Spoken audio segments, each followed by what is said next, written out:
Brother, are you all right? No, I am not all right. I just shared a bottle of Kanar with Damar. That rhymes. You're drunk. Of course I'm drunk. Exactly. No, that is exactly the point. If you already have parts that are suitably close enough, why make something new? And yes, sorry for the little bit of delay there after the song. Furball was showing us his ship, and we were distracted. Are we sure it's a ship and not a boat? It is self-contained though. Or is it a space? Is it a space boat? No. It's not a shuttlecraft. It doesn't need a mothership, so it is not a space boat. However, the EVA suit could technically be a boat. That's true. That would be a space dinghy. If we want to go with the comparison. Go outside in the space dinghy. All right. Any guesses for the next build? No. All I saw was a number 1. Is it space related? Oh yeah. What era? The Lem. The Lem. Yep. I just picked it up today.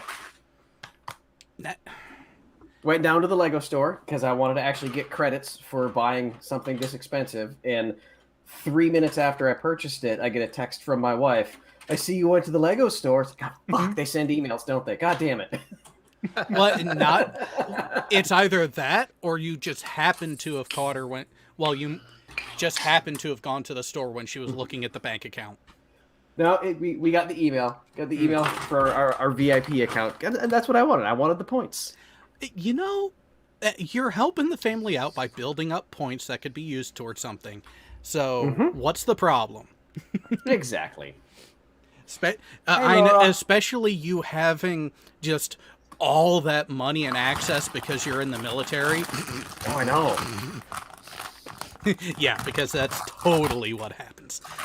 But as we can tell, so how many of you actually looked at the thumbnail for this week?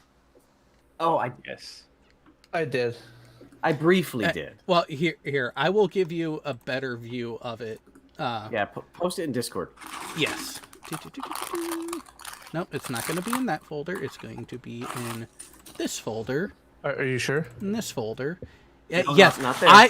Over there. I actually have my folders laid out in such a way that they make sense. Like, all the thumbnails are in one folder on the drive. And then it's broken up by the shows. VTW, Kanar Damar, and everything else. So this is going to be more of a free-for-all since we've had a number of topics get referenced in our group chat. And I thought, you know what, let's just have some fun with it. Let's throw as many characters and references into one image that we can and challenge people. Here's the setting. You tell the story. Shall I share it for everybody just so they have fun with it? Go for it. Because that'll give my Discord a chance to pop up.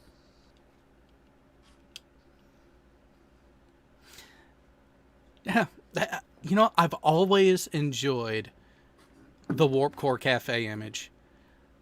Because if you get a high enough resolution image, you can find at least one character or one reference to just about every sci-fi or close to sci-fi related show on there. Like hell, right there, right above Cafe, damn near in the middle of everything, you have Rigel. They even got Farscape on here, which is a win to me. Well, you say even got. They have so many fucking different things there. Yeah, well, You even have Rachel from Blade Runner down the bottom. And Deckard. yeah, right under Tell. Yep. And You don't have Mr. a- Quark. Well, if You you're, don't have if you're, a high def version of this, do you? sadly, that there is is one the in high Server. def. There is one in server. I've got the thumbnail. Way back. Oh, yeah, because this was the largest high-res one I could find that showed the most when I was looking for the actual reference image, because there is a particular window size on the thumbnail template that I have to play with. Giggity. I love the brain monster down in the bottom right corner from shit. I can think of the name of it. This Planet Earth. Oh, what about going to the extreme bottom right corner? You have the Great Gazoo. Oh, the Great Gazoo! You didn't see that? No. That's the thing, you got so many little just little nods that you wouldn't expect to be in a sci-fi image that are there, that when you think about it, no, that would fit for sci-fi too. Yes, even the Flintstones can be tied into a sci-fi universe if you really wanted to. And we've got Alf and Howard the Mac Duck. Mac from Mac and Me. Right next to Alf. Hold on. Yeah. I'm getting ready to share the one Leon just shared in our internal chat here. All right, so this is the basic image that Jared took. Maybe a little bit. Without the letters on the side, yes, but that gives you. So this is about what he had. Oh yeah, that's much better. Yep. But the image is so much taller. I'm not sure if Lionel this- and Chitara. Which Wow. Maybe this one is better. Here's the top. Yep, with all the ships. See, to me that was Oh damn. yeah. The artist that did this put a lot of time and effort into it. Like, you even have the freaking navigator. Well, no. The ship interface from Flight of the Navigator. Yeah. Mm-hmm. I think that we actually have to acknowledge that the one making this was Jeff Carlisle. Yes. I think this one's the better picture of the two, though. Well, it is. It's the entire picture, and that's the thing. Well, he also sent the same thing, just without the letters, without the grid reference to it. Yes, there's a few here, and I think this might actually be the original right here, since it happens to be from his website. Oh yeah, they all. Yeah. Yeah, they all work. Yeah. Oh, God. Imagine both Quark and Guinan trying to run the same bar. I must admit, though, I prefer Quark. Yeah. Would you say?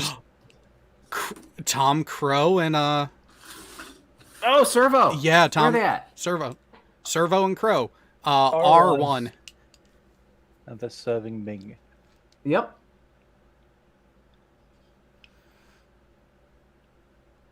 Oh, is Got that Mark? K9. K9. Oh, nice. K9, the pug from Men in Black. Who Someone. was the so at T3, is that from When Mars Attacks? The woman with the dog with the woman head. Yes. Yes. Okay. Those are from Mars Attacks. And right above that is a Magpie. Baby Groot. The worms from Men in Black. Yeah. Also, is that Max Headroom or is it someone else on this Which screen one? right above Quark? Right above Quark. Yeah, that's Max, I believe. Yeah, it's hard. Probably is. And then you have all the ships from Batteries Not Included. Now, I do take issue with this one. What will it be? Call it U10.5. Howard the Duck.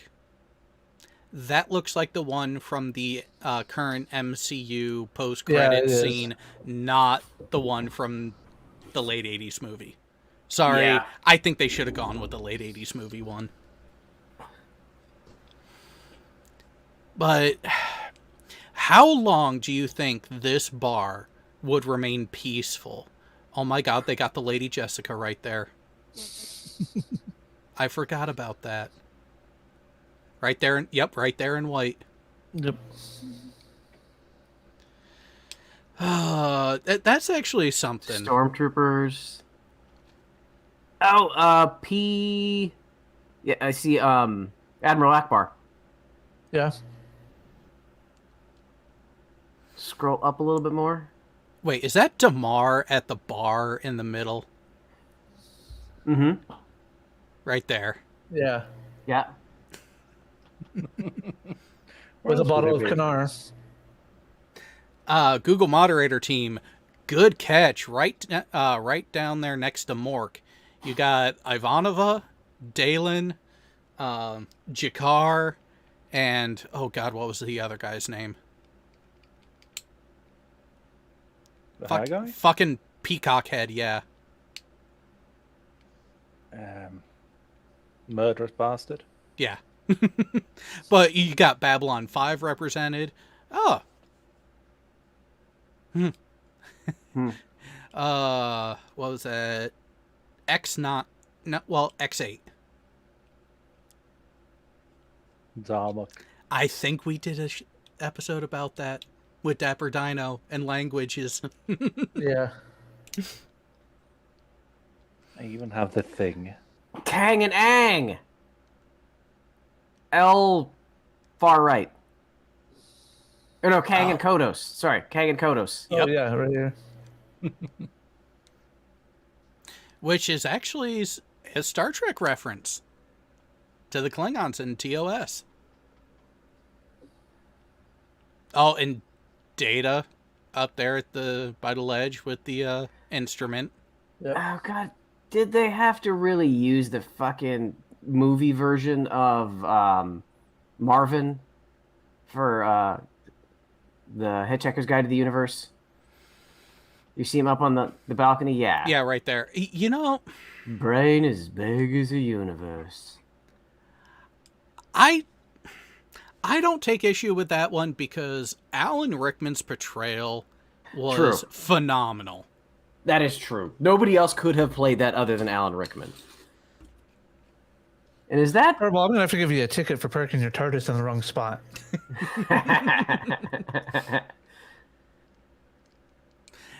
Now, the question is, how many versions of the Doctor are mixed in here? Oh, God. You'd have to spend hours. I'm going to say all of them. If you did it right, it would be pretty Point one close to out. all of them. Actual doctors or characters from? The actual Doctor. Do Bill and Ted count as doctors? They almost have a TARDIS. But it's not bigger on the inside. It's true. It's always smaller on the inside. Way small. Is that Kaiopaka? Yeah. Good choice with not going with Kai Wynn. She The might be here fucking somewhere cunt. too. Also, Where is he at? Ruby Rod. right next to Kaiopaka. Yeah. Ah! See, Between Kaiopaka and Paul Atreides. ooh, so I did get a message recently from God's Auditor that I honestly haven't had a chance to reply to because a couple of you on here know just how fucking busy I've been. But he actually came up with a decent idea of what they a casting choice that should have been made or should be made going forward. And that's for the role of Fenris. Well, sorry, Count Fenric. Kyle MacLachlan. The Count is supposed to look oddly a lot like Paul Atreides. That would be a nice nod if they did it that way. Are they going to do it realistically, though? No, I don't expect them to. I mean, more snip snip.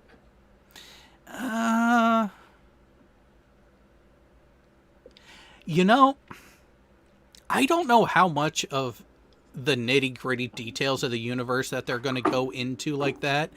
I hope they're more accurate than either of the actual they're more accurate than the watchable movie before. But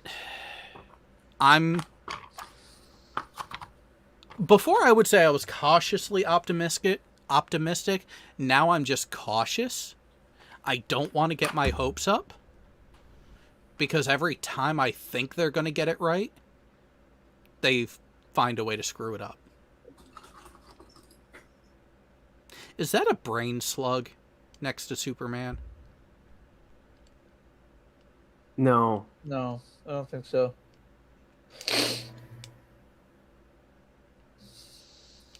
There is one thing here I'm not seeing though, which kind of surprises me. I love the Transformers reference. Independence Day. Oh, the Iron Giant too. I swear I saw the ship somewhere. Well, so they have the Serenity there, but where do they have any characters? They haven't come down yet to the bar. Yeah, they're drinking on ship. It's not Unification Day. I'm pretty sure they were actually there too.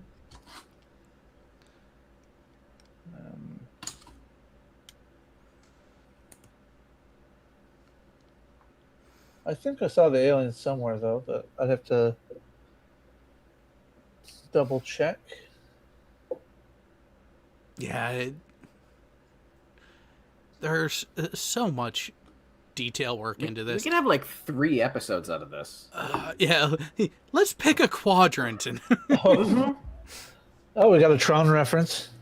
with Flynn's Yes. arcade. Yep. Oh, there's Jabba on the way back. Yep. The aliens from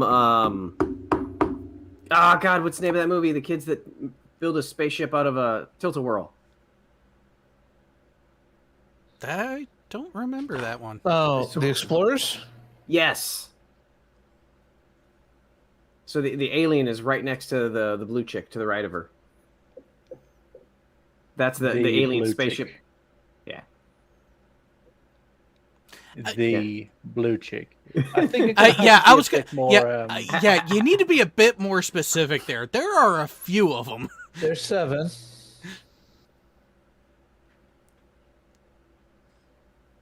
What else is there? There's Predator, there's an alien. There's even Skeletor if we look close enough. Oh no, Anamorphic Minds. You got to remember, we're in this every other show pacing. So last show we did the Lens Flares Anonymous. Next week is going to be the Imitation Khan. Oh, you see the. It's another one of the robots from Mystery Science Theater. The ship. Is it Gypsy? Oh, Go up just a little bit. Yeah. Hanging from the ceiling next to the TV. hanging from the ceiling next to. No, other side, right above the diva from Fifth Element. Yeah, that's Gypsy. Yep. Oh, I know, Anamorphic Mind. That's why you requested it. And you know what? That's the thing. If someone requests something, at some point, I am going to actually go ahead and do it, because I'm just that kind of guy. And Thank God Jar Jar's turned around. I don't have to look at his stupid face. yeah. Hey, Admiral Thrawn. Oh. Classic He-Man right there. Yeah. And you notice Thrawn right here next to an R2 unit. Mm-hmm. It's a Bothan. He's authentic. I see. Picard's in there. Oh, yeah. Yeah, Picard is face palming. So, what did Riker just say? Was it Riker or was it Spock? Or is it Wesley? No, the Shut beard. up, Wesley. That That's Riker. It's Riker with Picard face palming. Spock's about ready to say, "That's not logical," and McCoy's like, some quip about the South. Oh, hey, Q. Yep.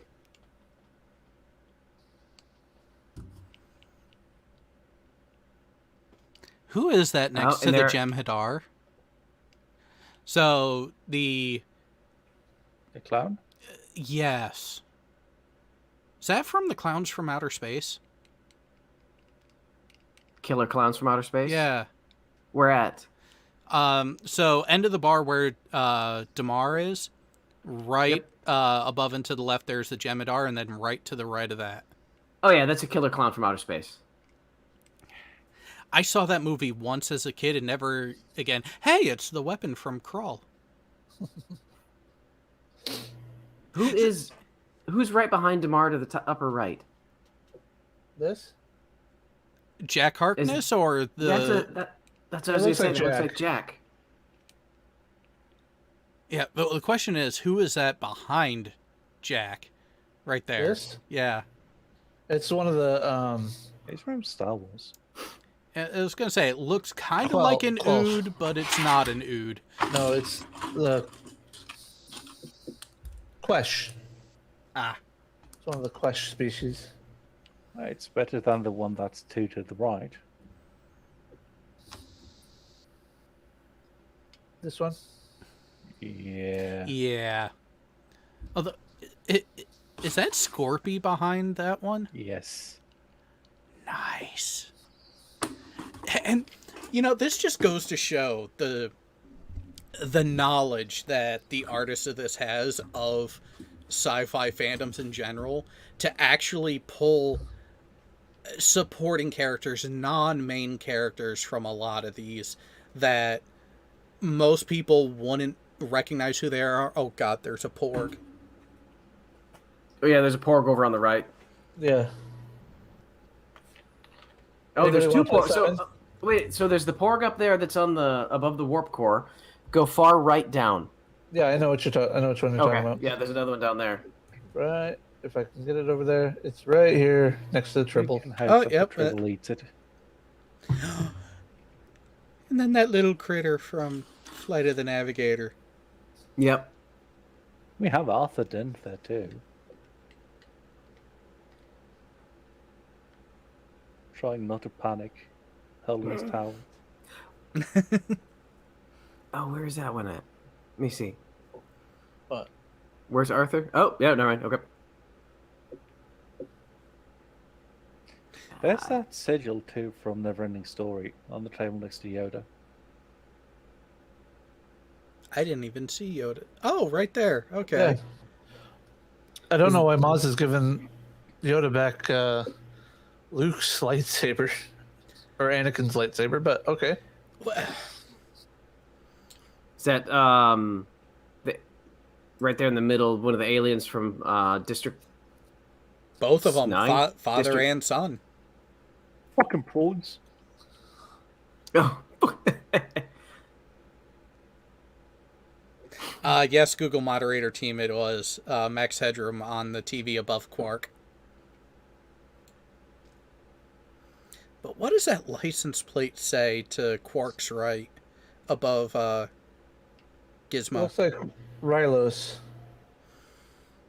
Rylos. Nice. Is that Uncle Ben? The original Uncle Ben? Is he? Before he went crispy, directly above Quark's left shoulder on the other side of the bar. Here? Yeah, Uncle Owen? yeah. Uncle Owen? No. What, before I think he that's went the crispy? bartender.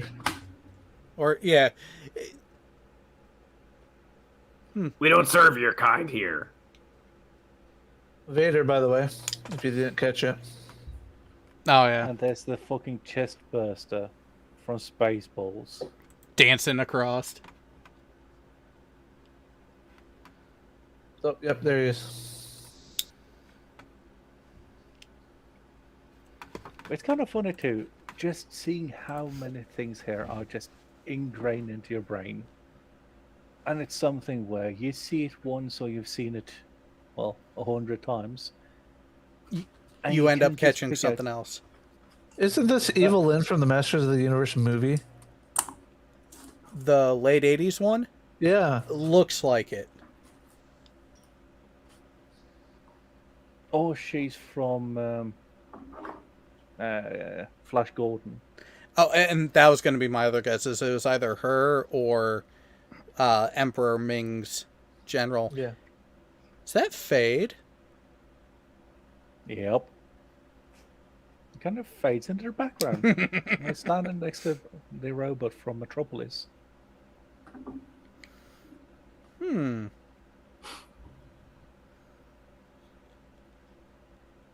RoboCop, it looks like. Who does Jabba have as his slave? I don't know. All right, that's max I'm going to get. Kilroy. Next to the Atari on the screen. Above They Live. It's the modern man. The face from Styx, Mr. Roboto. Okay, so you asked us to guess before we went on air what your current project is. We never got to say it, did we? Oh, yeah, no, the Len. Yeah, we did. Yeah, I showed the picture. Okay. Yep. See, I'm getting so lost in this image that... Wait, did we actually talk about that? No, okay, we did. Now, okay, they have Venom, which... Oh, the Borg No, Queen. that's Spider-Man. No, it's black. It's Venom. No, it's Spider-Man. It's the Spider-Man had symbiote first. Yeah. But again, he was still with the Venom symbiote in that. And all that changed. When the symbiote changed, the suit color went with him. So that... Do you see the Borg Queen? I did. Now, are those stasis crystals from Superman? I think so. Okay, do you know what that is in the second window from the left? The craft. The Flash Gordon Scooter? craft? Or are you talking Yeah. about the Highliner? Well, the Flash Gordon craft. the transport ship below it. Flash.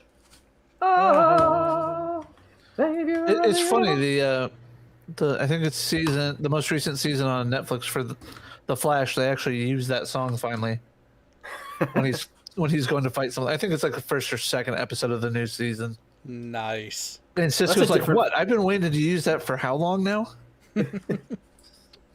No, but then you have the Caladan transport from Dune below it.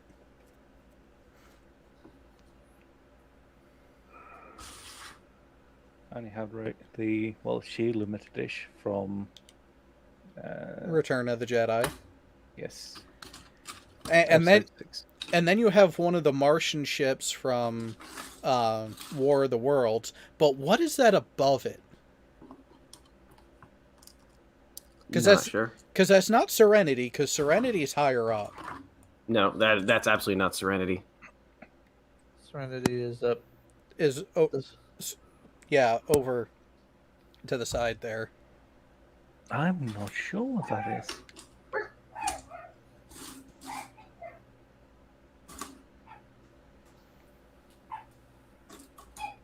You got the Defiant. Got an X-wing. We've Where's got the. Planet Express? Oh, come on! Yeah, we've got the Ghost from. There's Planet Express. Yeah. You're talking about Ghost from Rebels? Yep. Yep. You got half a Death Star. Borg Is cube. that On is the that the right. landing craft from Aliens? Which one? But under 6, Under 6? straight down. This one? Yeah. That I don't might think so. be from Covenant.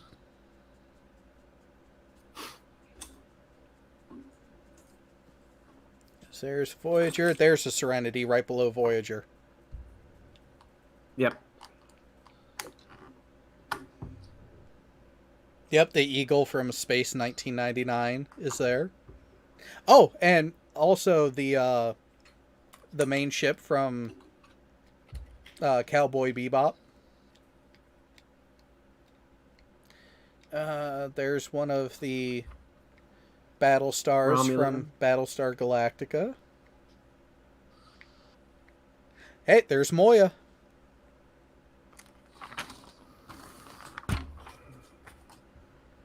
And the ship from 2001. Yep.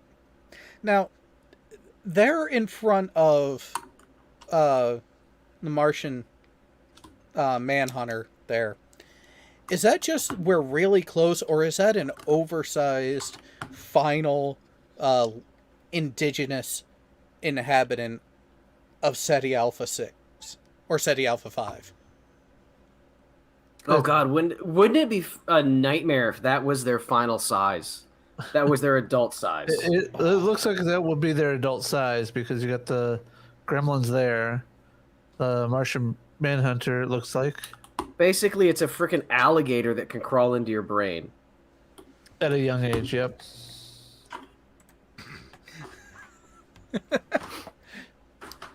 Oh, this image was made before that took off and before the enhancements. So that's why we're not going to see Jeff Bezos' favorite ship. His penis rocket. Yeah. How could we forget Bender and the Dalek? And the Cybermen. Where's Bender? Bender's right here. Yep. Oh, yep. Dalek. Cybermen. The same way that you Ah. missed Argo. Who's right to the right of Bender? Is that one of the from Flash? Yes. Yeah, well- that is Brian Blissett. Yes. The epic voice himself. Gordon's alive? Gordon's alive? Yeah, and then you have Cal Dargo there next to the Cylon. Hey! You got one, I forget his name, but from Alien Nation, next to the Men in Black. Yep. I can't remember his name. That's a good movie, though. Is that Brunt? FCA.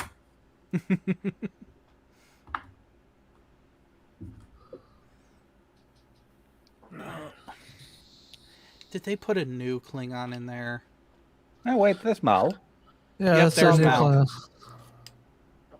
And and an there's- alien and a predator are having a drink in the background. Yeah, I was gonna say, there's your xenomorph. Yep. No, because there's Mal too, right next to the O. Yeah. So so if Mal is down there, who else is down there? I'm gonna guess that Jane is there somewhere. I would more see him trying to order a drink, though. Oh, there's Oh, and- Qui-Gon. Kirk and Solo arm wrestling. Now, who is that in the dress variant of the science uniform behind Kirk? Is that supposed to be Crusher? I don't know if that's supposed to be Crusher or if that's supposed to be what's her name from Discovery. No, it's a TNG uniform.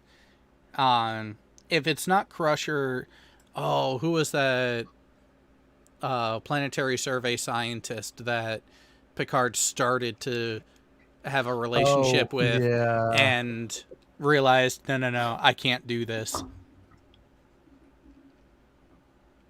May the Schwartz be with you. I wonder how many of these are actually rotoscoped. Oh, a lot of them are. I would not be surprised if this is all just a bunch of layered rotoscoping.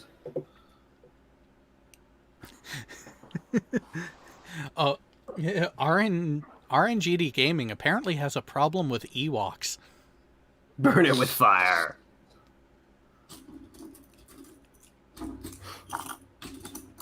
I see nothing wrong with that approach. Oh. Terrible Howard the Duck. Terrible Howard the Duck. Oh God, there's next to Alf, that frickin' creature from Farscape. No, that's Mac from Mac and Me, isn't it? That It is. then they bastardized him for Farscape. The Shocking. butt cheek back. Well, yeah. The butt cheeks on the back of the head. And the kid dying. But, Yeah. you know, you win some, you lose some. Hey, got some people from Dark Crystal too. Yep. There it is. So we had the text references to They Live in the upper left, and right there amongst the ships from Batteries Not Included, there's one of the aliens from it. But does it live, though? Not for long. I could sit here and stare at this for hours.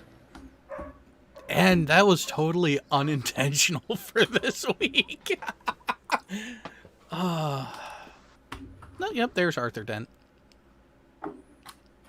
Poor bastard.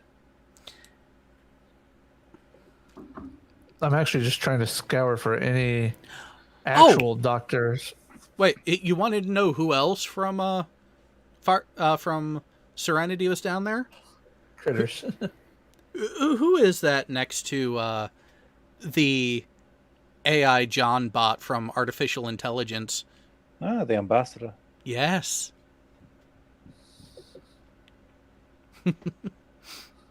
A loose term, but it works. Right underneath the Terminator skull. Yep. Lightsaber.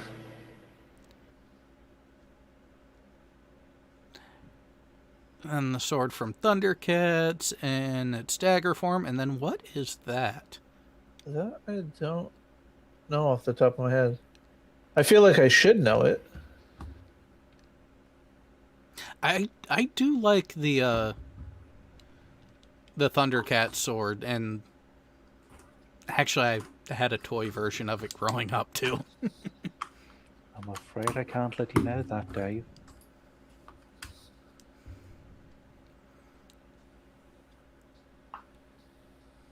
Okay, who's holding the cat next to Damar? Looks like Ripley. Our favorite Ripley. Yep. Oh.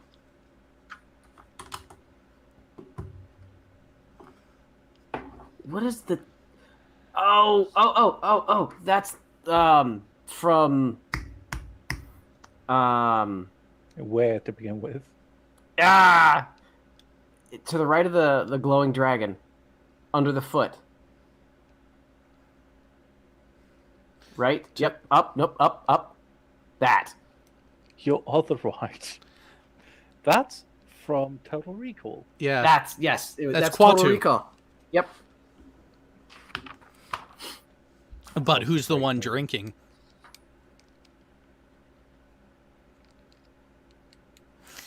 You know, I don't know. I guess it depends on how much of the biology is shared between those two. I'm seeing Starship Trooper logos here.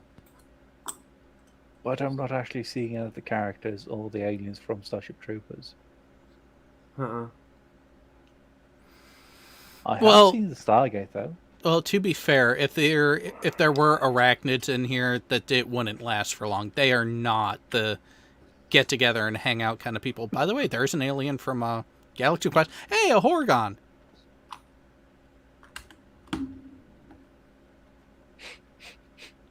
That's such a punny name. Especially knowing what it means. You are interested in Jamaharon. Fucking Riker.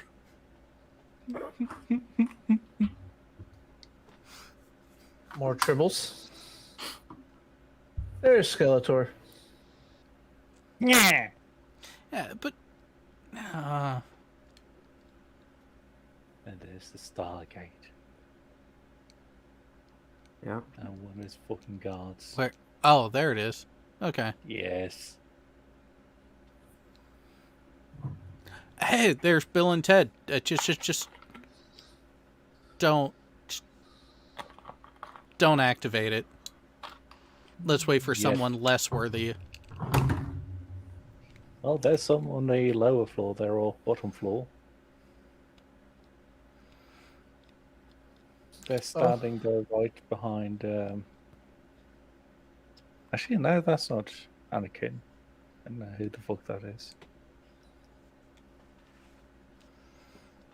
Yeah, let's go ahead and post the link to this into the chat for the people to enjoy as well. Already done it. In the live chat? Yes. Ah. Let me go ahead. I can pause it and again. Boo! There we go. Nope, I just pinned it so everyone can see it at the top now. I've had those features available to me. I've just chosen not to use them because I haven't really seen anything worth doing that for until now. This entire image is just, it's wonderful. And Zorg, top left. And OCP. And the fucking, what they called from Wooly. By and large, B&L. Yes. Now, how... Okay, here's a question. How likely is it that at some point, maybe not in our lifetimes, but shortly after, that one corporate entity becomes so large that they are the de facto world government? That hasn't started yet? Almost on 30 years. I'll Well, fucking try. We've got Disney that's a close start on it. Excuse me. But then you also have Amazon and Google trying to take over that spot as well. Yeah, like Google and Amazon I could see as actually trying to do it in a You don't not think the so mouse is going to try and take over the world? The mouse is already pretty close. It's just they do it silently. How That's the have you question. not seen that episode of South Park? Oh, I have. It's just I'm thinking realistic. Like, what companies actually are in a position now with what they provide or what they're projected to provide where that could ultimately be parlayed into a de facto government role? Google and Amazon. Absolutely. And that's what I'm thinking. And it's just a question of how long. Just as long as they need. That depends on how quickly they can modify regulations and rules within the governments. See, I have a feeling they would actually more wait for an opportunity like China to keep screwing around the way they are, that it incites an actual shooting conflict, and then they step in as a moderator, especially Amazon, because they get a lot of shit from distributors and everything out of China. So just from a business aspect alone, they have the reason to step in and play mediator. But in playing mediator, in trying to take that role, they parlay that into themselves taking control. Not outright at first, but ultimately. We will do this for the betterment of everyone, but only for now. Yeah. And didn't we discuss this a long time ago, a while ago? The compartmentalizedness of all of Disney? I don't think so. I know I talked to somebody about it. Because I shared this image on a screen.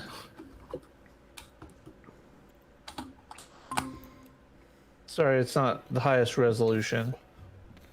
At 300%. Oh, I do remember this. Let's maybe take it back one.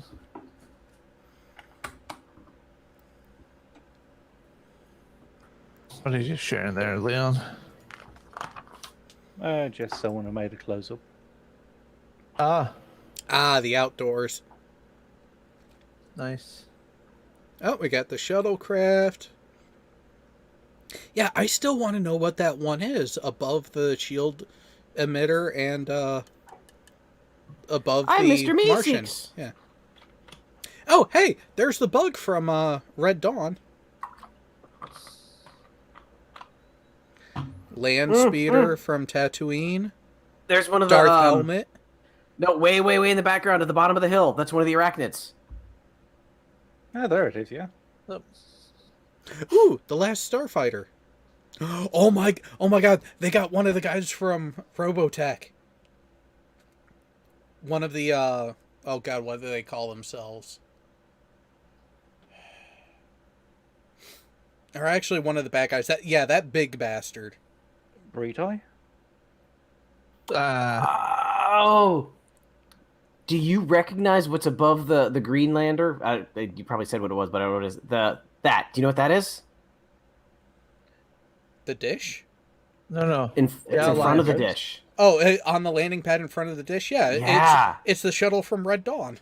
No. No. This thing that's What he's pointing outline, at. Oh, it's that? outline. You see the outline of this creature? Is that from Howard? Nope. That is from one of Leslie Nielsen's first movies. Which one? God, now I cannot think of what the name of it is. I have it on DVD. Ah.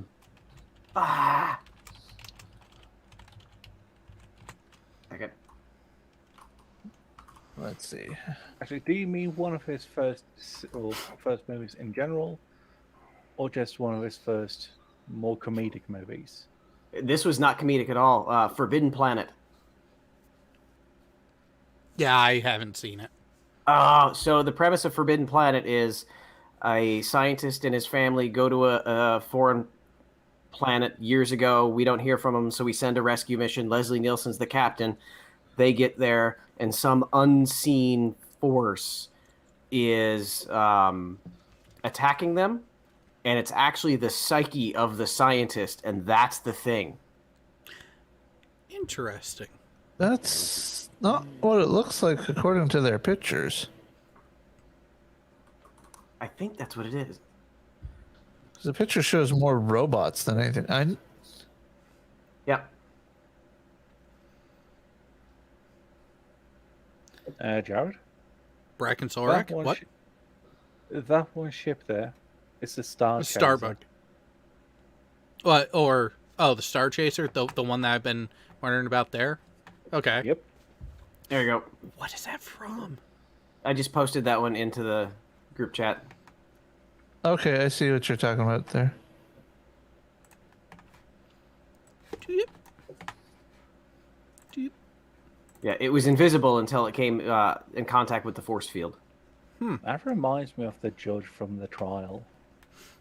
Anyways, so looking at this, the companies Disney owns in their worldwide assets for film, television, music, radio, gaming, finance, theater, consumer goods, property and parks, publishing, and digital / miscellaneous.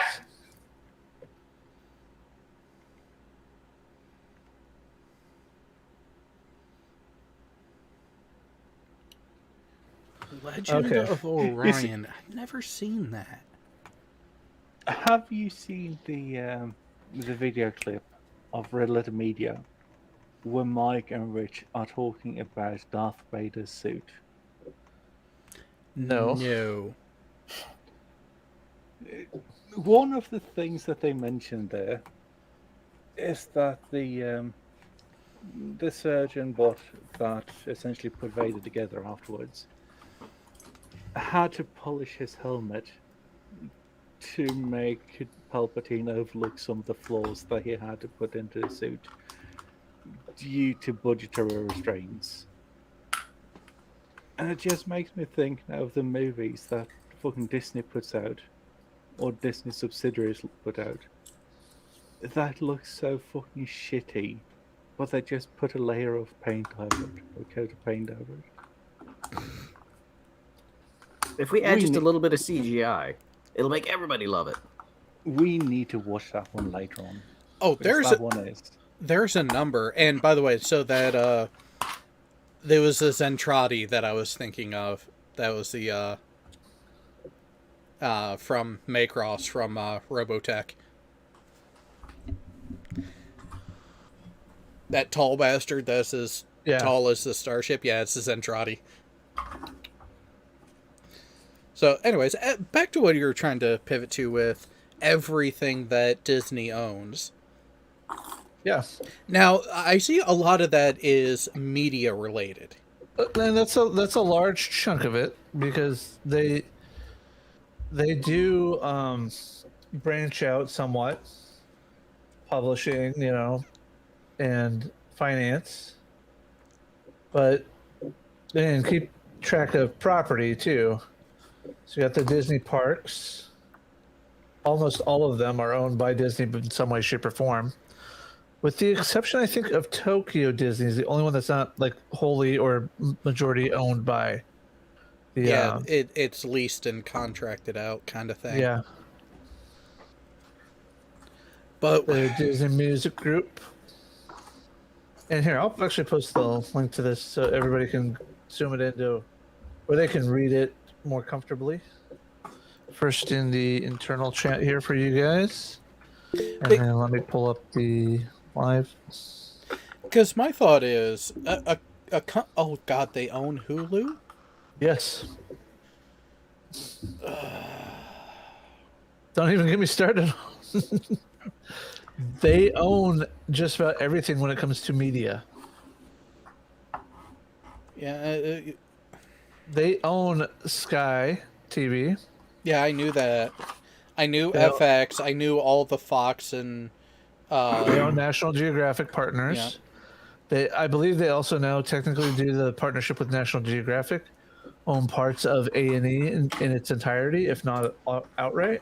yeah, like I knew they had ESPN, ABC, picked up Fox, had Sky Network.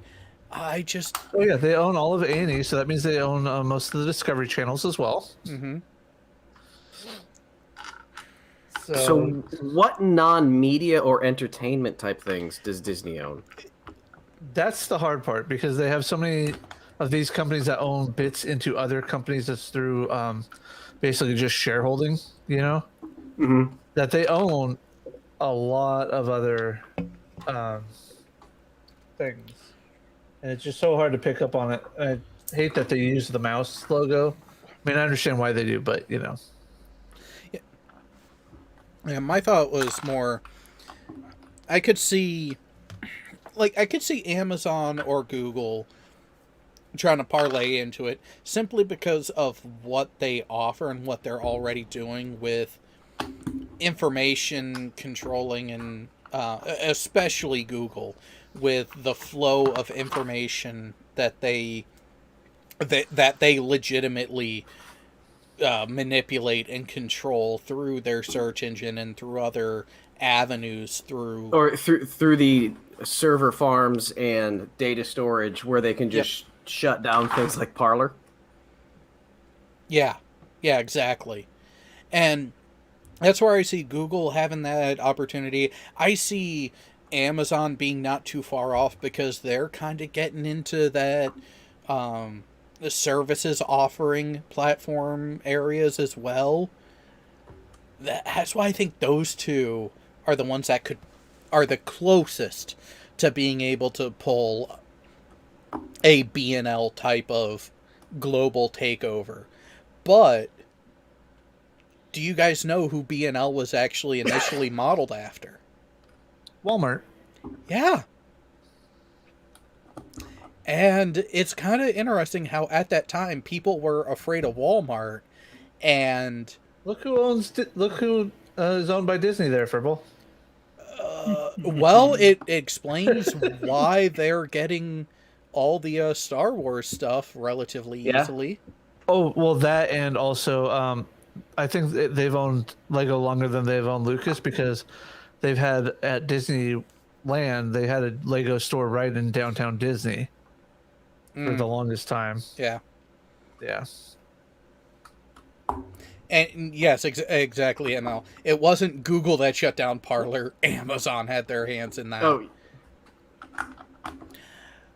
Really? They have a I'm sure it's more of like a share percentage, not an actual owner. Yeah, true ownership. Yeah, they are a voting member of the shareholders. Well, that would explain the lens flare Star Trek. That's where they got the idea from. Well, yeah. Well, Bad Robot is fucking J.J. Abrams.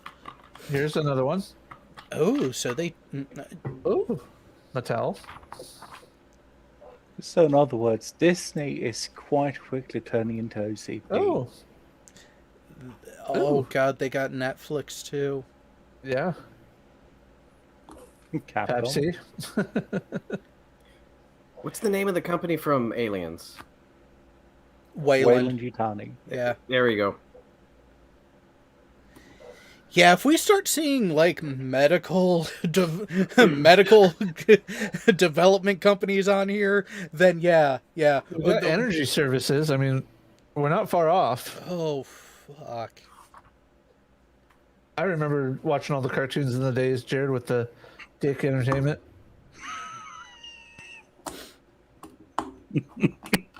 Oh, God, Starbucks. Wow. Really? Taco Bell. Is that why Taco Bell is supposed to be such a fancy restaurant in Demolition Man? Yep. State Farm Insurance. The Muppet Studio. Oh yeah, they've owned the Muppet Studios after Jen Henson died. Yeah. That's been They bought that a long time ago. And that's the thing. The media-related ones don't really surprise me. It's Target. Now, is that the actual store Target? Let me open up the link just to see where it goes, just to make sure. Yes, it is Yeah, Target. wow. Although not shit. owned by Disney, they have carried Disney exclusive merchandise, etc. Okay. So it's not so much that they own it; it's probably Disney has either a contract with them or something. Which would explain a lot of these, and yeah. I could see United Airlines. Why there's so much exclusive offers at Target. And it's really how the crossover is. So like eBay isn't owned or anything, but where it's located in the thing. So like Universal Studios, we know is not owned by Disney. No, but there is a partnership there. And see, that's the thing is, Disney is a lot like the Federation. It could be very subversive and do the partnership deals and then almost in a subversive way come in.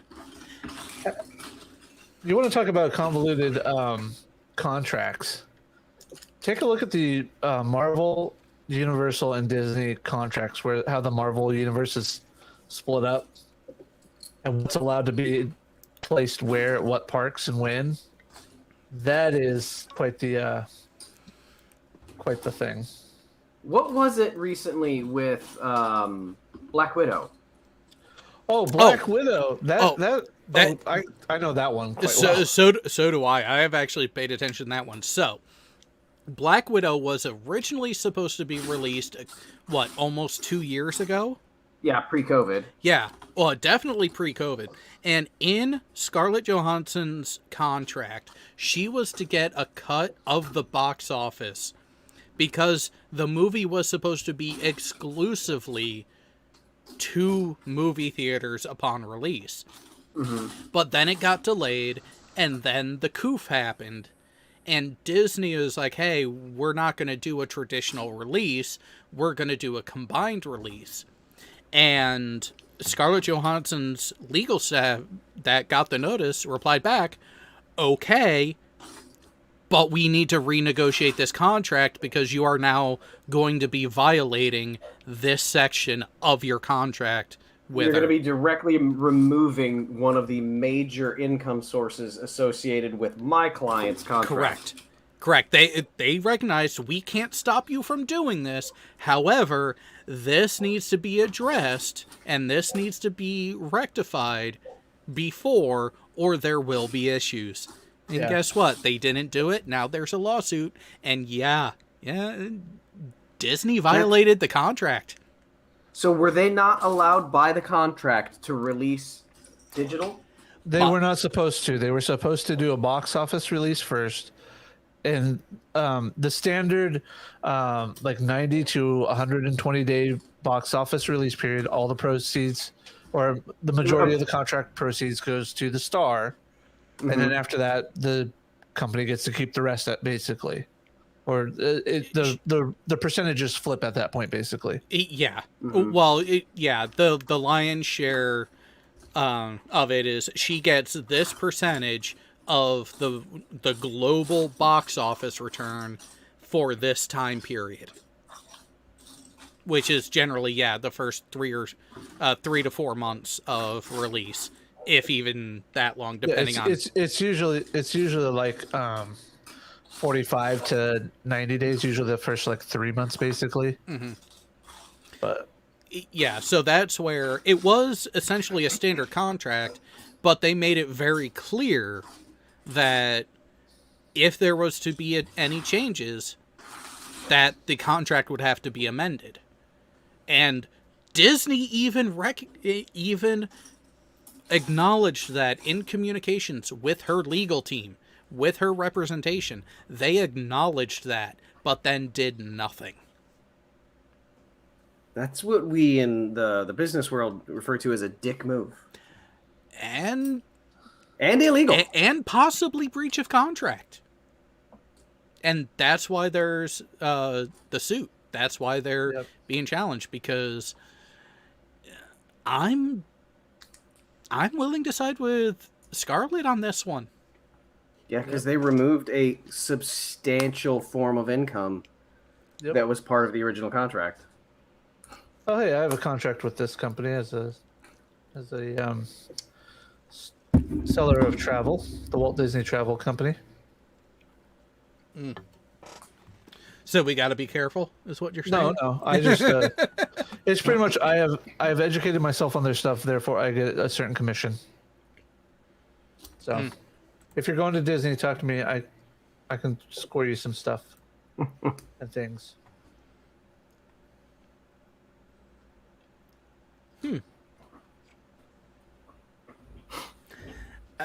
That's an interesting headline you found there, Leon.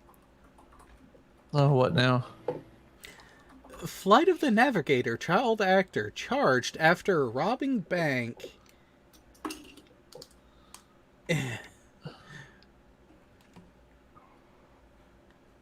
was back in 2016, but I found it amusing. It just goes to show, just because you're in a movie that is fondly remembered or even performed well, doesn't mean as the talent you're actually going to have a positive, life-changing experience from it. Kind of like someone from Voyager. Yeah. What are you talking about? So Dora asks, aren't all movies a loss on paper somehow? It depends on whose books you're looking at and from what vantage point. Because from the studio, technically, they can show creative accounting that is not illegal and be right about that. Go talk to Eric Idle about creative accounting. Or who was it? Abbott and Costello. They have a good bit on it too. Oh yeah. I just like the shanty though. What can I say? Fair point. All right, 1 second. I need to go here, and here, because we're getting a surprise guest. Uh-oh. Yes, get down the hatches. Get your well, for those of you who have the nuclear safe observation goggles, they're probably not going to be enough. They're definitely not enough. Goggles, they do nothing.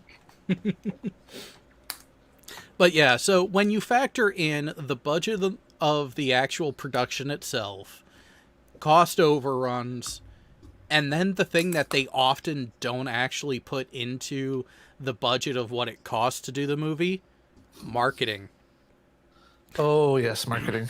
And that's where a lot of the studios... Advertising. It's merchandising. Oh yeah, that's what it's merchandising. When you start factoring in those additional costs, you can see how they can get creative with the accounting to say, oh, look, we didn't make money. We only broke even because look at how much we spent on the advertising and the media circus that went around the promotions of this movie, which is actually a lot of bullshit when you actually look into the actual cash flow. But for some reason, that stuff isn't exactly illegal, but it's unethical as fuck.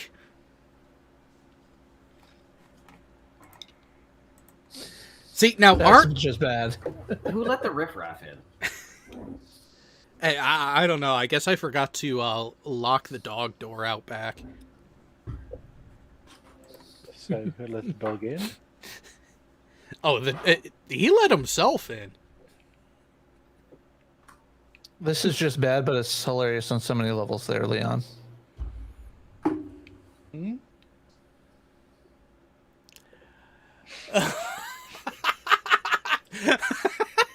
Oh God. Oh, nice. I see nothing wrong with it, though. Have you guys heard of the contract that Matt and Trey Parker recently signed? I saw the headline. I hadn't actually gotten to read into it yet. So I don't remember who exactly it's with, a Comedy Central, I would imagine, or Cartoon Network, or whoever they're with. But the contract is for them to create, if I remember right, 12 or 14 South Park movies and 5 more seasons of South Park for a grand total of $900 million. Wait. Hang on. Let's, Okay, how many movies? I think it was like 12 or 14. Let's call it 14. Uncut was pretty good. And an additional 5 seasons 5 seasons for $900 million. A rounding error puts that contract at $1 billion for 2 dudes that in the 90s were drawing fucking cartoons. Hang on. While quite, let's say, imbibed on some We need to settle something. Who's your favorite South Park character?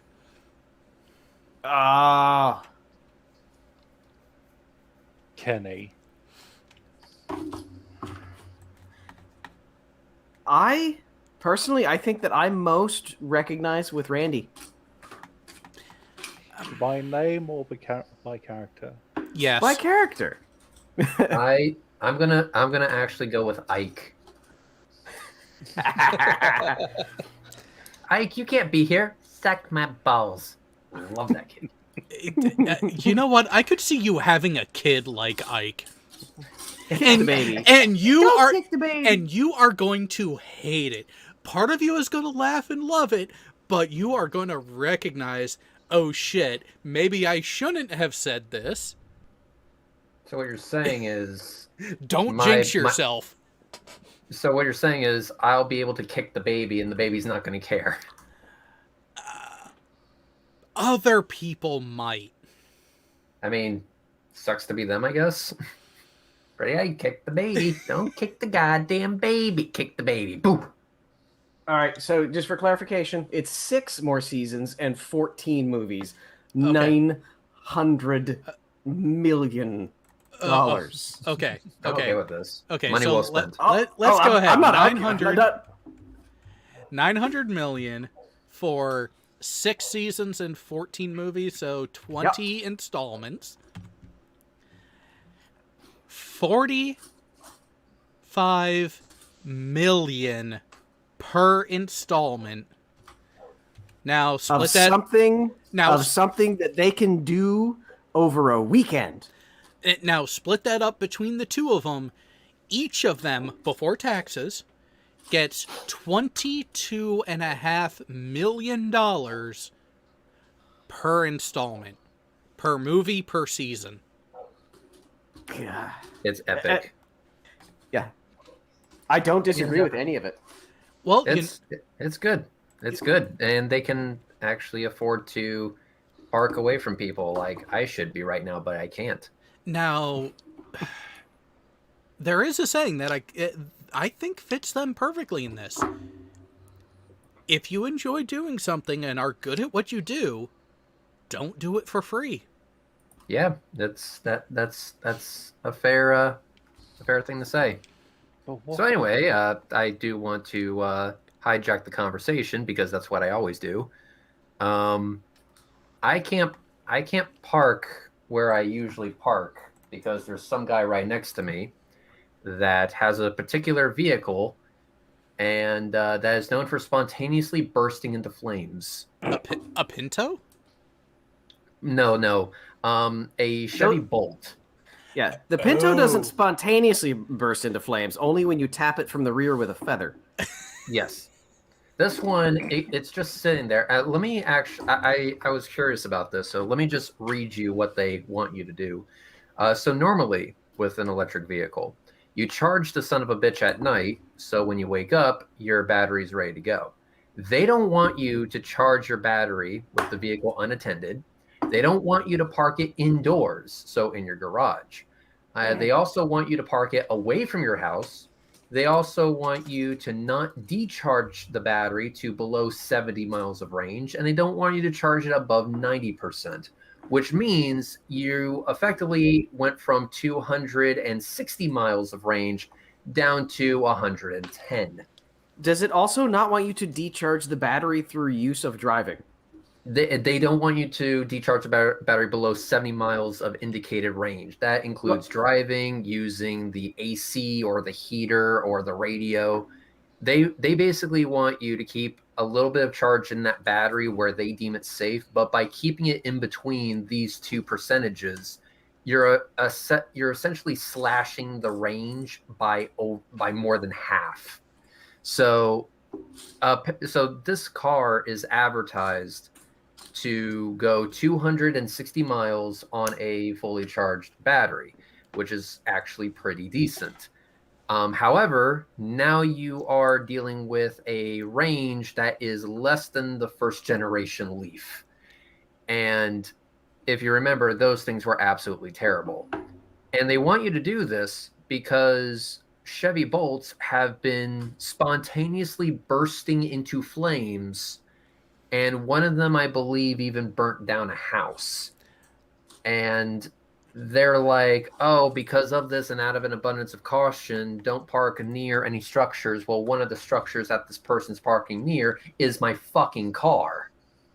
Ooh. And yeah, I kind of, so I've been parking on the street, which I also don't like because my car has been sideswiped before, and that is not fun.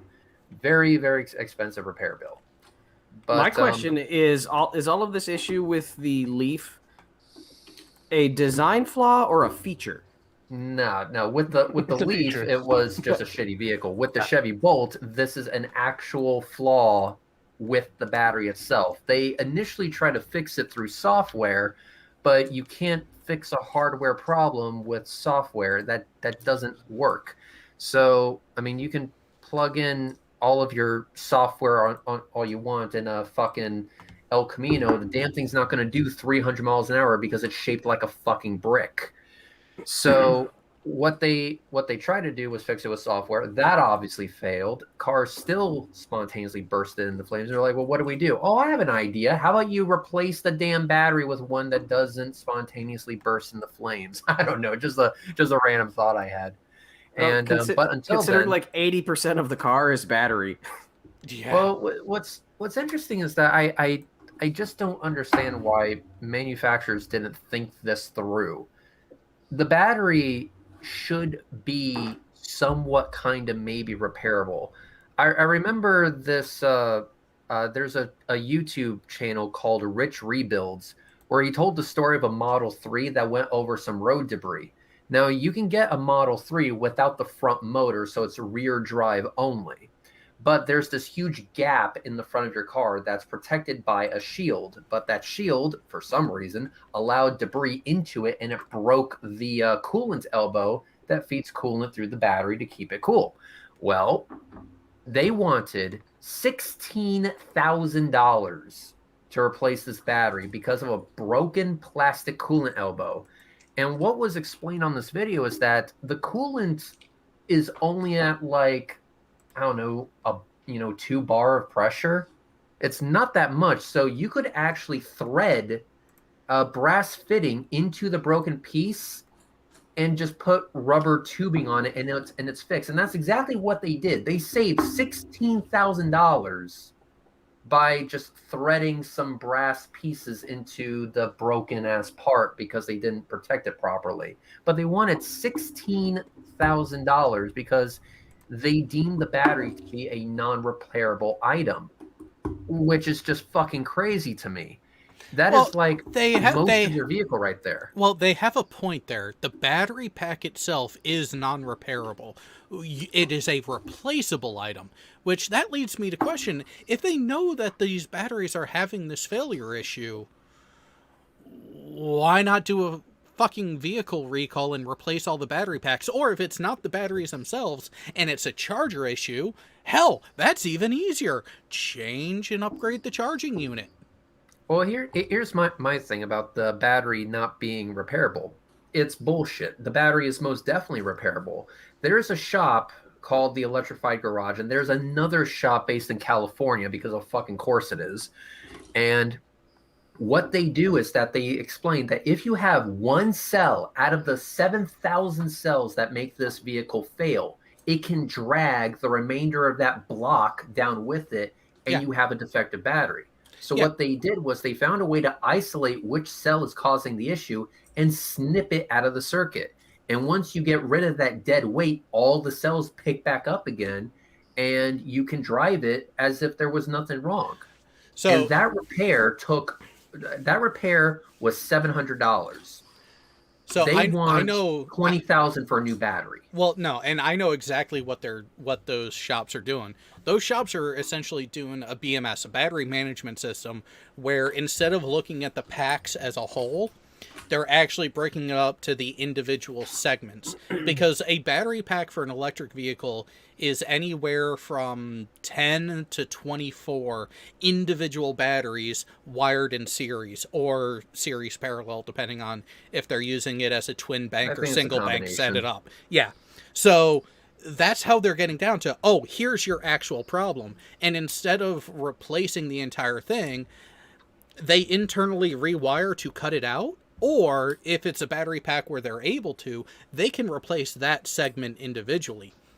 That's not technically repairing the battery pack, because you're still removing and replacing a dead battery or a defective battery. That's what I actually had to engineer for and deal with for my first 6 years out of the Navy. I was making those decisions while making those recommendations and figuring out, okay, here's where your problem is, here's how you can address it. And in some cases, they would even pay the extra for me to do the implementation for them. So when it comes to managing batteries and all that stuff, that's why it's like, hey, is it because your batteries are trash, or is it because your charging system's trash? Either one is easy to fix. They're just cheap, lazy bastards and don't want to do either. What I found is that by simply snipping, now when I said $700, I got confused there. I want to clarify. $700 was the repair of the Tesla Model 3 battery that had the coolant fuck up when it hit some road debris. And you think road debris, a car's going to hit road debris all the time. Shouldn't fuck up your entire battery pack. But as far as snipping out the cell, that is a relatively easy quote unquote fix. My thing is that if it is the case that a battery for an electric vehicle is, quite frankly, and obviously so, the end-all be-all to your car functioning or not, that is literally the most important part besides the electric motors, why not make a modular system where instead of having to replace the entire battery, you make individual removable modules or you can just remove that one module if it happens to fuck up and have it be a cheaper alternative without having to tear down this 3,000-pound battery from the floor of your car. No, and I Because agree. balancing is a bitch. Well, not just that, it is more expensive to design something for repairability and modularity than it is to just make it all one. Prime example. So there are 2 product lines available from one manufacturer for a battery backup system. One came from the design aspect and the thought process of, this unit is going to be in the same room as a server rack. It's going to be in what's called a white space, a very climate controlled, very, very pristine environment. And it's going to be interfaced most with by people with an IT background. So we're going to make it really user-friendly, really easy to swap parts out and even do hot swaps of different modules and everything, so we don't have to rely on our service crew and our field service engineers to do a lot of the stuff that the customer can now do themselves, which will make it cheaper for us, which will encourage them to maintain their service contracts longer. You have that mindset. That's the mindset you want to go for, and I completely agree with. However, it is more expensive to design and build that backup system compared to one that's going to be stuck into a facility's gray space electrical closet somewhere where you don't have the modularity. It's 1 to 4 different boxes that are bolted together with all that's going between them is cabling. All your batteries are in one string or multiple strings, and each string is in its own cabinet that are then daisy chained together. And then your actual control unit itself, instead of separate modules that give you scalability and built-in redundancy. Oh, no. We're going to give you what you need. We're going to beef them up just a little bit for reliability's sake. But one size, one box, this is what you got. That's what they're going to do all the time. I totally because agree. it's That's cheaper. what they're going to do. What's funny is that it seems that the way the Chevy Bolt pack is designed is that there's a flat portion underneath the floor, but in the back seats, or I should say under the back seats, there's a cavity there where they stack batteries one on top of the other. That's where they seem to be having the problem. I believe, now don't quote me on this, because I don't know for sure, but I believe that segment of the battery was designed by a separate manufacturer, and that the front part of the battery was designed by somebody else. So why did they do it like that? I don't know. They're fucking dumb. But if that is indeed the case, then having modularity would mean that they would be able to save money on this recall, because now instead of having to replace the entire fucking battery pack, well, most of the batteries are still functioning and good and won't catch on fire. Now they are going to have to do that because they didn't build in that modularity. So in essence, it's a gamble, and it's a gamble that they are continuously losing, because if I remember correctly, the Hyundai Kona Electric had the same problem, and they actually pushed through a recall where they had to replace every single battery for every single vehicle that they sold. So basically, for every vehicle that they sold at the beginning, they were making money. They actually lost money for every vehicle that they sold because of this one fuck up that pretty much made the batteries dangerous. So it was a calculated risk when they made that decision. It was a calculated risk, and it was a risk that they lost out on. So if they build in the modularity, not only are you future-proofing the car, because then you can just replace it with a better battery chemistry or better battery technology, whatever the fucking case may be, but if something goes wrong, you can replace the segments that are just wrong and not have to break out the 3-ton jack to lower the entire battery from the floor of the car. Yeah, again, I don't agree with it, but I understand the thought process from the manufacturing side. Oh, it's easier to manufacture. I totally agree. Look what Tesla's doing. They're saying it's not that it's easier. The difficulty isn't the issue. It's the cost. Well, easier usually means cheaper. Like one of the biggest things that they're trying to, like Tesla, for example, they're trying to build a car with the fewest number of pieces as possible. So that's why they're coming out with that Giga Press that can like form this exoskeleton for the Cybertruck all in one go. So basically, that means two things. One, that means it's going to be very cheap to manufacture. And two, it means when you get a ding, your entire truck is fucked up. But that's another story for another time. But the problem with that is by having everything kind of put together in that way, you are making risk in a different area, and it's usually put on the customer, and it usually results in what's happening now with their house burning to the fucking ground because they decided to plug their electric car into charge. Oh wow, what a concept. And the damn thing went, whoop, I don't like that, and burst into flames it went. Like fire out the ass. Now, when Tesla does the Giga Press, and like let's say there's a tweak in the body, or if you hit the car in a certain way, it tweaks the body. Usually on a normal car, you can just replace that one panel and be done with it. But what do you do when all the panels are literally fused together? Well, yeah, and someone wasn't thinking too much about that. That's actually why I left one of the companies I was previously with. A lot of the design choices were being made by people who didn't want to listen to the people that would actually have to be implementing these things in the field. They didn't want to listen to the people who would have to be actually dealing with the items. A lot of designers, oh, hey, it works, and oh, hey, we can make it this small. It's like, yeah, but now what if you have to change that piece there?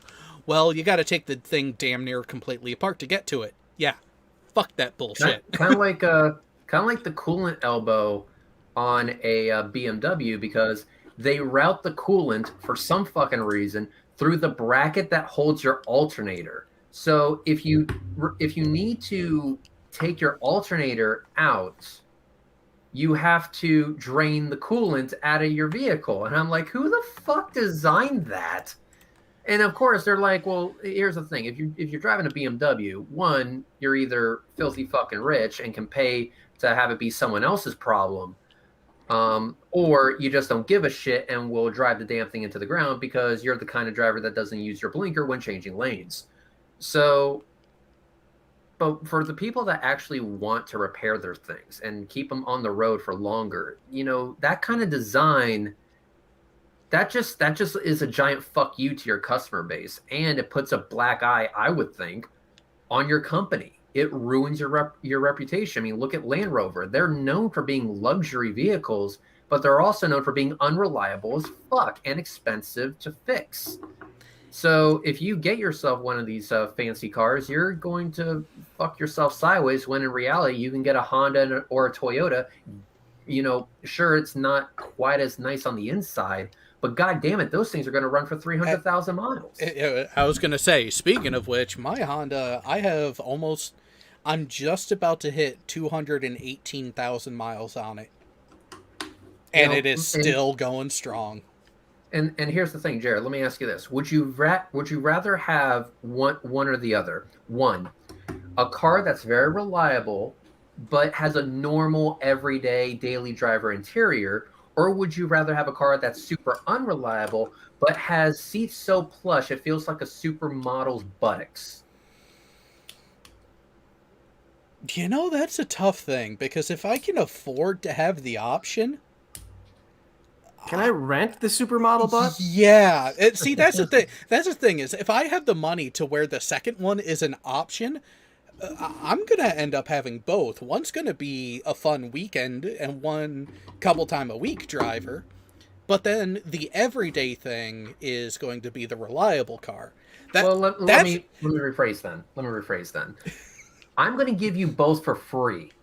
However, you are responsible for all the repairs that vehicle is going to need. Okay. All of it. 110% of it. Yeah, I'd be driving the reliable one a fuck ton more. I think the comparison Reds was really trying to go for, Jared, was She's got huge Tracts of of land. Yeah, there is just something about being able to get the feeling of a supermodel's rear end. Well, But it's literally, I'm going to give you both for free. However, you're going to be responsible for all the repairs. So basically, you have a choice. Do you pay $150 for a new alternator or $1,000 for a new alternator? Do you pay $50 for a standard oil change, or do you pay $250 for a standard oil change? These are the questions that you are left with the answer. I'm going to give you both for free, but you are going to be responsible for all the maintenance and the repairs that unreliable piece of shit is going to be inflicting on you, or as compared to the more reliable but more modest vehicle. yeah, when it comes to four-wheel transit, I'm very much a reliable type of person. Like, I know enough about some of the higher end vehicles. I just don't give a shit enough to actually want one myself. If I'm going to spend my money on a vehicle that is going to be predominantly enjoyment, there are two-wheeled ones that are much more appealing. And don't have the reliability issues like a lot of the fucking things out of England. It just shocks me that if you have all of this money to put into your interior and the ride quality and the sound deadening and the speakers that sound like you're in an actual like stadium with a symphony going on, you can put all that money into that kind of R&D. Why isn't reliability also one of your top things on the list? Why do people, or I should say, why do companies not give a flying fuck about the repairability of their vehicles when they're making them? Because that's what seems to be the case with electric vehicles. Only you don't need a luxury vehicle. You don't need to go to a Tesla in order to find problems. This is a fucking $25,000 Chevy Bolt, and the motherfucker's catching on fire. All right, but so this is where, looking at it from the manufacturer standpoint, how much do you think they actually make on servicing and repairs? Fuck all. So if you're going to be a higher end vehicle catering to a higher end clientele that aren't going to be running vehicles to the point of where routine repair is required, even from a regular average vehicle, you're looking at people who maybe own the same vehicle for a year, and then they're offloading it and replacing it with the newer model. That's who they're actually catering towards. So their reliability and their long-term performance aspects, they don't care as much because their actual target clientele aren't going to have the vehicle that long. Yeah, I mean, just look at the Bugatti clientele. They said, oh, this is a collector car, and then they sell the damn thing in 2 years. Exactly. Hey, I bought it new. I had it for a while. I don't fucking drive it anyways. I don't need it taking up space anymore. I don't want to pay the property tax on it anymore. I'm going to sell it. Those are the type of people that those companies are targeting, that are their dream clients, that are their soulmate clientele. So a lot of their decisions are geared towards those people. So like, I will buy a car if it looks like shit, rides like shit, but will go 300,000 miles, over a car that looks nice, feels nice, but breaks down after 20,000.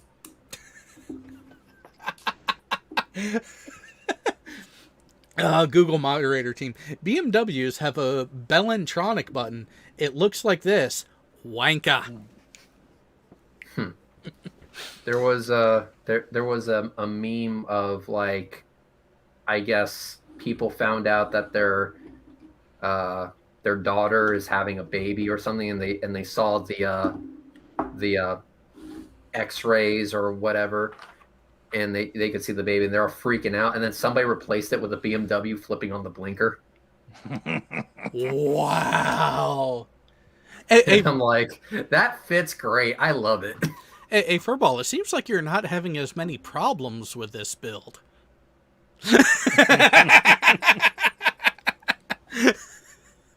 This Not one as has many a problems third. yet. This one has a third as many parts. Y'all can eat a dick. Oh, Bionicle? Oh, no. So, the last couple times we were on stream, Furball was building the... is it one of the collector's editions? The space... I'm not sure. The space shuttle and Hubble telescope combination. Yeah. Built the telescope aspect fine, but then started having issues about a quarter of the way into the shuttle build. I rebuilt half of that fucking shuttle twice. Like, completely tore down. And now he's doing the Apollo 11 LEM. Man, it just doesn't make any sense to me. And the thing is that I actually do want... I took a test drive of an electric car, and back when I had my my Chevy Cruze, you guys know it as the Pigmobile. My ECU decided to take a massive shit in the damn thing, so they had to replace it, which they did under warranty, so good for them. But they gave me a loaner vehicle, and it was a Chevy Bolt, the same ones that are now catching on fire. But I gotta tell you, that thing drives so fucking good. It drives great. It's instant torque. No, none of this pseudo shifting bullshit. It's just smooth power, smooth delivery, instant torque, instant response. It drives really fucking good, and you can drive all the time without ever touching the brake because of the regen. It's amazing. So I would someday like an electric car, but I'm not going to get one if they're, one, spontaneously bursting into flames, and two, if I need to repair it, it's going to cost me an arm and a leg and my firstborn child. Yeah, that's the thing with electric motors, especially DC motors. You have instant torque. You have everything available immediately, and that's where what they're doing probably to actually give that build up and control is they're essentially doing a hybrid stepper motor setup, so you actually get that progression, so it's not slamming the drivetrain immediately and becoming undrivable and uncontrollable for your average person. But yeah, you can have a lot of fun if you know how to set up the controls for things like that. Have you seen that Model S Plaid? Besides having the stupidest fucking steering wheel I've ever seen in my entire life, it's really, really fast. Like over 1,000 horsepower from a car that you can buy from the factory with a fucking warranty. Yeah. Literally, we are going to Plaid speed. They literally named it after a meme from Spaceballs.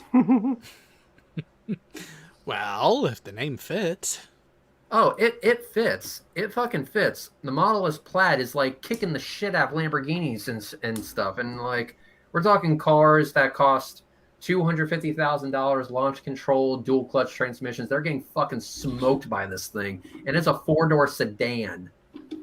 Well, it's kind of like what people were actually surprised with from Porsche with the Pan America, and then also their SUV, the Cayenne. They're like, oh, they're going to a bigger vehicle. It won't be that. Holy shit, it does what?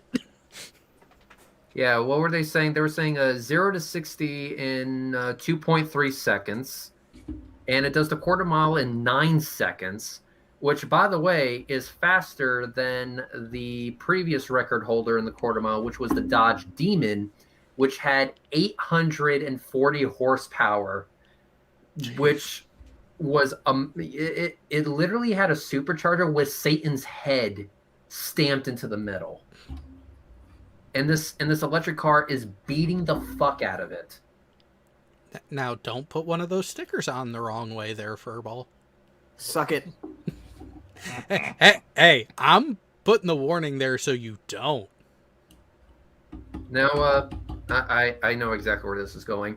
Being Furball, my name's Dr. Phil. You may have seen me from the show. Now, obviously, something traumatic must have happened in your life, and we're going to explore that a bit. So tell me, did you build your Lego set wrong? It has happened before. But with that, we're going to bring this segment of tonight's shenanigans to a close because I'm a hungry motherfucker that needs to go grab something to eat before we kick off phase 2. I have a bad feeling about this. Why would you be nervous about it? Does number 2 work for? Oh, I still got to do my research for the next one. Oh yeah, well you do have about a half hour before we go live again, so It's only an 8-minute video that I shared, or the first 8 minutes of the video I shared. yeah.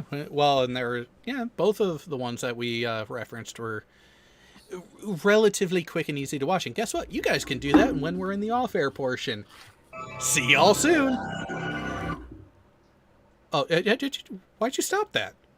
I didn't want you to get copyright claimed yet. Too much. Oh, fair point. All right, see y'all soon. All right.